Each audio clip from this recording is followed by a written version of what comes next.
In this video, I'm going to show you how you can unpin your post on Instagram. So if you had pinned your post to appear as first or on top of your profile, but you want to remove the pin, then let me show you how you can do it. As you can see, this post is appearing first, but it has a pin.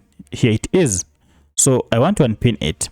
To unpin it, just tap on the post that you had pinned, then go ahead and tap on these three dots.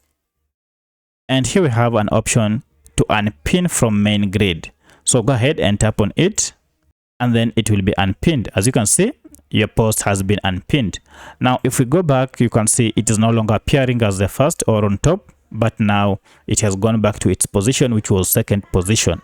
So that's how you unpin posts on Instagram. If this video is helpful to you, kindly hit the like button and subscribe to this channel to support me.